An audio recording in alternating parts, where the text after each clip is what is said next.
You no longer belong here, Nomia. These words were spoken in a low voice, almost whispered, in the middle of the living room where she had spent 43 years of her life. They were spoken by her brother-in-law Gilberto, with that gentle voice of someone who learned early on how to hurt without shouting, and they hurt more than if he had shouted, because low words enter slowly. They state, Nomia was 61 years old, and she did not waver. She did not cry in front of him. She did not ask for an explanation. She did not beg. She stood up straight, with her back erect, and simply said, "All right, I'm going." Inside, however, it was as if someone had pulled the ground out from under her feet. Gilberto was the brother of Estavo.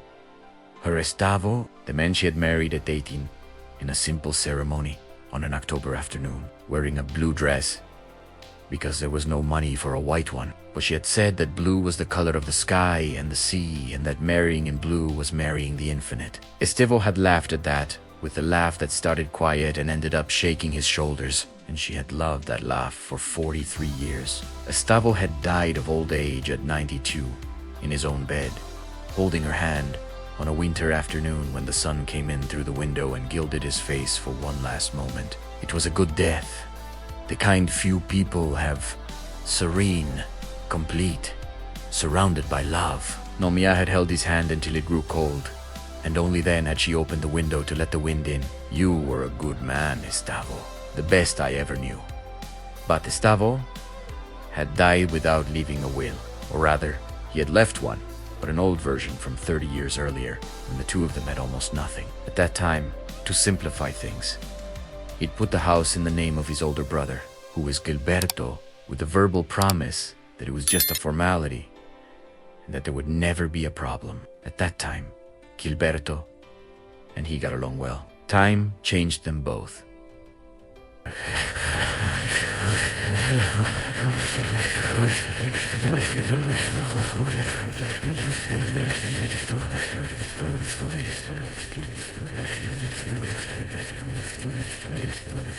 Gilberto became more greedy, and so, 6 weeks after Estavo's burial, Gilberto showed up with a lawyer, a piece of paper, and that gentle voice, to tell Nomia that the house was his by document, that she could take her personal belongings, and that he needed the property. The neighbor, Rosaria, saw it through the window. The baker's wife saw it from the sidewalk. Even the boy who delivered water stopped and stared. The city of Aramea was small like that. Every suffering had an audience. Nomia went into the bedroom. She picked up the worn leather suitcase that had belonged to her husband. She opened Italiano, and she began to fold the clothes with the care of someone who was taught that dignity is maintained even when everything is gone. It was then that she found the blue dress folded at the bottom of the wardrobe, stored inside a transparent plastic bag. The same dress from the wedding, 43 years later, still with the same blue of the sky. She stared at it for a long time. And it was while folding the dress and placing it at the bottom of the suitcase that her fingers touched something she had not put there. An envelope, thick, sealed with wax, something Estavo had learned from his father and used only for what he considered solemn. Her name was on the front, the trembling handwriting of someone who wrote with a tired hand, but with a firm heart. For my Nomia, only open when the sodade squeezes too much. She put the envelope away without opening it, closed the suitcase, grabbed her coat, and walked out the door with her head held high, while Gilberto signed the documents with the lawyer in the living room. She did not look back, but the hand holding the suitcase was trembling. Nomia went to Dona Eulalia Espenchan on the other side of the city. It was the only place she knew that rented rooms by the week without asking questions. Dona Eulalia was 70 years old, with short white hair, and the habit of saying what she thought without asking permission, which, depending on the moment, was an annoyance or a relief. "You look like you swallowed a stone," said Dona Eulalia when Nomea arrived with the suitcase. "Come in. I'll make coffee." She did not ask what had happened. No, Mia wouldn't have been able to answer anyway. There was a knot in her throat that she was holding in place, by the force of her clenched jaw. The room was small but clean. A single bed, a little window with a yellow chintz curtain, a wooden coat rack. Nomiya put the suitcase in the corner, sat on the edge of the bed, and stared at the white wall. 43 years. 43 years in one place. And now, that white wall. She stayed like that for a time. She couldn't measure. It could have been half an hour. It could have been more. Then she got up, went to the bathroom, washed her face with cold water, looked in the mirror, and said out loud, "Nomiya, you are not going to fall apart now." The Nomiya in the mirror seemed to agree. She had the same dark eyes. Was always a little more tired, but still bright. She had the same wrinkles around her mouth that were, for the most part, from laughing so much. She had completely white hair, which she had let grow freely since she was 40, and which Estevao said looked like snow on a sunny day. "You are beautiful, Nomiya," he used to say, "especially when you're angry." She smiled at the mirror, and the memory of Estevao hurt the way it hurts when we love. That warm pain that is almost the same as joy. The next morning, she went to the city hall of Recomeçar. She had worked there for 22 years as an administrative assistant before retiring. She knew everyone. Or thought she did. The chief of staff, Dr. Afrenio, received her with a handshake and words of condolence for Estevao. But when she asked if there was any possibility of contesting the situation with the house, he became uncomfortable. "Look, Nomiya, legally, Gilberto's document is solid. I can't." He didn't finish the sentence, but she understood. She left the city hall with the feeling that the city she had served for decades was quite comfortable, not owing her anything. But there was one woman who was not comfortable with that. It was Perpetua, the seamstress, 64 years old. Nomiya's neighbor for 38 of Tim. When she found out what had happened, she went to the pension that same afternoon with a container of chicken with okra and eyes flashing with indignation. "This is a shame, Nomiya. Do you want me to call my nephew the lawyer? He's young, but he's bold." "No, Perpetua. I don't want to fight. I'm tired of fighting." "Then what do you want?" Nomiya thought for a moment. It was a simple question that didn't have an easy answer. What did she want? She wanted Estevao. She wanted the house. She wanted to wake up in the morning to the smell of coffee that he always made too strong. She wanted to hear the radio that he left on the news station, even when no one was listening. But since she couldn't want any of those things, she wanted the only thing that was still possible to start over. "I want to leave, Perpetua. I don't know where yet, but I need a place that doesn't remind me of what I lost, at least for now." Perpetua remained silent. Tense aside. "My sister lives in Canarana, a small city. Good people. She has a house with a room she rents cheaply. Do you want me to call?" Nomiya looked at the suitcase in the corner. She looked at the envelope she still hadn't opened, now visible because she had taken it out from the bottom so she wouldn't forget. "Ka," she said. Canarana was different from Aramea. In everything. Aramea had a square with a bandstand and 200 years of history. Canarana had a main street, a fair on Fridays, and the custom of everyone knowing each other before being introduced. Perpetua es Sistar. She was 67 years old, had been widowed for 2 years, plump in the way life makes us, when we stop worrying about appearance and start worrying about flavor. And she made the best cornmeal cake Nomiya had ever tasted in her entire life. "You're going to stay in the room next to the kitchen," said Dorotea, practically pushing Nomiya into the house as if she had known her for decades. "It's warmer there, and you'll wake up to the smell of coffee, which I make at 5 in the morning. At 5 in the morning. Nomiya felt her heart tighten with that the same way Estevao had done for 43 years. Sometimes the world conspires to remind you of what you lost, just when you are trying to move forward. And sometimes, if you are brave enough, you let that memory be a reason to smile instead of cry. She stayed in the room. It was simple. White walls. A window overlooking the backyard where Dorotea raised 3 chickens and a fat cat named Tobias, who slept anywhere except where he was supposed to. but it had an energy that Nomiya couldn't name. A kind of peace that the house kept in its walls. The way old houses keep everything they have lived. In the first week, Nomiya went out little. She helped Dorotea in the kitchen, fed the chickens, read the old books on a wooden shelf in the living room. It was a simple life, and she was, strangely, at peace with it. In the second week, she went to the fair, and there, at a fabric stall, she met Mr. Ramiro, 70 years old, straw hat, drawn-out accent, who sold fabric remnants, and spoke of each fabric as if it had a soul. This one is Minas Gerais cotton. It breathes beautifully. This other one is linen, stubborn, but when it gives in, there is no nobler material.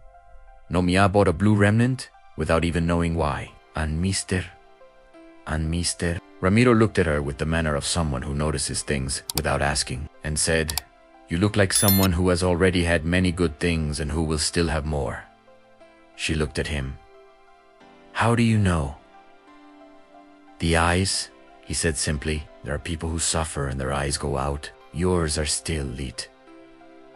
Nomiya walked back to Dorotea's house with the blue remnant under her arm, and that phrase, woking inside her, "The eyes are still lit." Could it be true? She had spent so many days with the feeling that she was only surviving that she had forgotten to ask if she was still living. That night, Dorotea made chicken soup. The two ate on the veranda, with the cat Tobias between them, waiting for a bone. And Nomiya told the whole story for the first time. Estevo, the house, Gilberto, the lawyer. The phrase that she no longer belonged there. She told everything, without ornament, the way the truth needs to be told, directly. Dorotea listened to everything. She drank her coffee, and she said, "Gilberto will have to carry that for the rest of his life. You won't. That's already an advantage for you." Nomiya stared at the sky of Kenarana, a wide sky, with stars that big cities don't allow to appear, and she felt, for the first time in weeks, that her breathing was easier, but the envelope was still there. In the suitcase, at the bottom under the blue dress. 3 weeks in Kenarana, and she still hadn't opened it. It was on a Saturday morning, with the sun coming in sideways through the window of the room and the cat Tobias on her lap, without having been invited, that Nomiya decided there was no special reason. There was no music or rain or sign from the sky. There was only that quiet feeling that it was time. She went to the suitcase. She took out the envelope carefully. She broke the wax seal slowly. That seal that Estevo had sealed with solemnity, as if he knew that what was inside was too important to be treated in a hurry. And she read. Estevo's handwriting was larger than it had been in his youth. The years and the tremor of his hand had widened each letter, as if the words needed more space to breathe. Nomiya ran her finger over her name on the front of the envelope before taking out the sheets. There were 3, folded with the care of someone who learned in life that things well folded last longer. "My Nomiya, of the blue dress, you are reading this because I am already gone, and if you are reading it, it is because something happened. The house Gilberto, some complication that I should have resolved while alive, and that I kept postponing. Because I am a man and men postpone what hurts. Let me tell you something I never told you. 20 years ago, when the company closed and we almost lost everything, I had a savings account that I had made in secret, not for lack of trust in you, but because I wanted that. If the worst ever happened, you would have support that did not depend on me being present to work. I continued doing it every year, a part of what was left. Every bonus I received when I went back to work. Every time I fixed something for someone and received some change, I divided it. Half for the house, half for Nomiya's envelope, in the drawer of the brown desk, the one in the corner of our bedroom, the one you never open because you say it's my mess. There is a small wooden box with a key. The key is in the pocket of the gray vest I wore at the end of your parties. Inside the box, a savings passbook in your name, which I opened alone 10 years ago. The balance is written on the last used page. It is not a fortune, but it is freedom. There is also a letter for Gilberto. Yes, for him. It is not out of anger, Nomiya. It is an anticipated forgiveness, because I already knew he might do something foolish.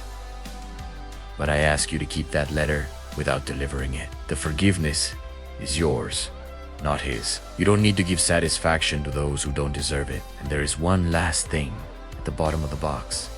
In a paper folded in 4 is the address of a person. Her name is... She was my first teacher back in Banano when I was 7 years old. I lost sight of her for decades, but I found her again by chance on the internet 5 years ago. We exchanged letters. Yes, paper letters. You know I'm old-fashioned. She is 80 years old and lives alone in a city called Canoran. I never told you about her because it seemed like too small a thing. But today it seems like the most important thing I can leave you. A good person in a place you don't know yet. If one day you need to leave somewhere, go where there are good people waiting. Nomiya, you were the best thing that ever happened to me. Better than anything I can describe. You made me a good man. Without you, I would have been mediocre. You are going to be fine. Not because life will make it easy, but because you have a strength whose size even you don't know. Take care of the blue dress. It will still have a story. With all the love that 92 years were not enough to finish. Your Estavo Nomiya remained with the sheets in her hand for a long time. Tobias, who had settled permanently in her lap, began to purr as if he felt she needed a sound to lean on. Clotilde. She read the name again, and then, slowly, the memory came. Dorotea had mentioned a very dear friend, a retired teacher, who lived near the square and went out every afternoon to walk with a blue cane. A blue cane because, according to Dorotea, she said that blue was the most honest color that existed. Blue Nomiya looked at the blue fabric remnant she had bought at the fair. She looked at the blue dress folded at the bottom of the suitcase, and she felt that shiver that is not from cold. It is from recognition. It is when life shows you that things were not happening by chance. She went to the brown desk that she had asked Dorotea to keep the only piece of furniture she brought from Aramea because she couldn't abandon it. She opened the drawer. She never opened. She found Estevo's mess. Piles of batteries, a loose button, a stopped watch, collected postage stamps, and there, among everything, the wooden box. The gray vest was folded in a bag inside the suitcase. The pocket had the key. Nomiya opened the box with hands that wouldn't stop trembling and eyes that wouldn't stop crying that cry that is at the same time. Pain and gratitude and love and saudade and all the things that don't fit into a single word. The passbook was there. The balance was more than she expected. Much more than she expected. Estevo had been discreet for decades. Discreet and faithful and constant, the way he had been in everything. And on the passbook, the paper folded in 4, with Clotilde's address. The same street that Dorate had mentioned once in passing. That afternoon, Nomiya went to the house. She knocked on the door with her heart racing, not knowing what she would find on the other side. An 80-year-old woman opened the door, white hair, lively eyes, a cane leaning against the blue wall. The two looked at each other for a moment, and then Clotilde said, with that calm voice of someone who is 80 years old and has already passed the fear of telling the truth. You are Nomiya. I recognize you because of your eyes. Estavo always said that your eyes were the most alive he had ever seen. Nomiya couldn't answer, but she entered, and she stayed.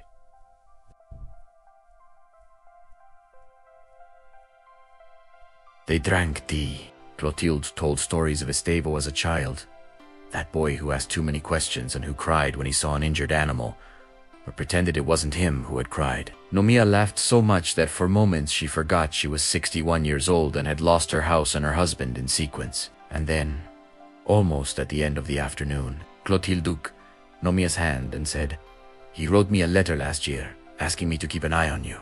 Esaid, didn't know when you would arrive, but that one day you would. He asked me to tell you something from him when you came." Nomiya remained still. "What did he ask you to say?" Clotilde smiled and said that the blue dress matches the sky of Canarana. Nomiya put her hand to her face, and she cried, and she laughed. And the two stayed like that for a while. A 61-year-old widow and an 80-year-old teacher with that laughter and that cry mixed. Together, that only happens when life surprises us in a way we didn't deserve but that we receive anyway. with gratitude and wonder. In the following months, Nomiya used the money from the passbook to rent a small atelier in Canarana. Perpetua, her seamstress, friend from Eramia, did not hesitate when Nomiya called. She dropped everything and came. And Mr. Ramiro, from the fabric stall, was the first to bring good remnants. The hard-to-find ones, with that generosity of someone who recognizes when something good is beginning. The atelier was named, with no surprise, Vestido Azul, blue dress. On the opening day, Nomiya wore the wedding dress. 43 years later, it still fit. Or perhaps she had adjusted it a little after all. She was a seamstress, and a seamstress knows that things worth keeping can always be adjusted to continue fitting. Clotilde came to the opening with the blue cane. Dorothea came with cornmeal cake. Mr. Ramiro came with a silk remnant. That A-side was for a special day that is still to come. And Dorothea said out loud what everyone was thinking. Astavo knew what he was doing, didn't he? Nomiya looked at the sky of Canarana, that wide sky of a small city that doesn't skimp on stars, and she said, "He always knew." And the wind of Canarana passed between the people gathered there and gently waved the blue flags that Dorothea had nailed to the facade of the atelier. And it was beautiful. It was very beautiful. Nomiya was sent away, not with shouts, but with low words, which sometimes hurt more. She was expelled from the home she had built with her own hands beside the man she loved for 43 years. And she went, with her head held high, the suitcase in her hand and her heart broken inside. But at the bottom of that suitcase was the proof that true love does not end when the person leaves. True love plans, prepares, cares, in silence, without needing recognition. Estavo did not leave only money. He left a path. He left an address. He left a message. For an 80-year-old friend. Like someone who builds a bridge for the woman he loves to cross when he can no longer walk beside her. That is true fidelity. It does not betray. It is to care for the other beyond where the body can reach. It is to think about the other's well-being when the other still doesn't know they will need it. And Nomiya teaches us something equally powerful. That dignity is not asked for and is not negotiated. She could have cried in front of Gilberto. She could have fought, begged, publicly shamed her brother. But she chose to leave with her head held high because she knew, even without words, that what she was carrying in the suitcase was worth more than any wall or deed. If today you are being pushed out of somewhere, a relationship, a job, a city, a situation, look carefully at what you already have. Sometimes what we need is not in the places we are being forced to leave.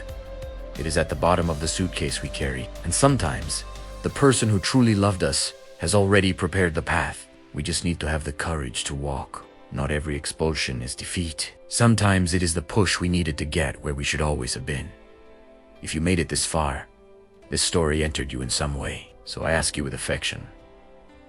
Subscribe to the channel for more stories that move and transform. Leave your like. It tells me you were here. Comment below. Tell me, which part of the story touched you the most? What did Nomiya make you feel? And tell me your name and which city you are watching us from now. Every name, every city that appears here below reminds me that stories like this need to be told and that there is someone on the other side listening. With affection and gratitude. Until the next story.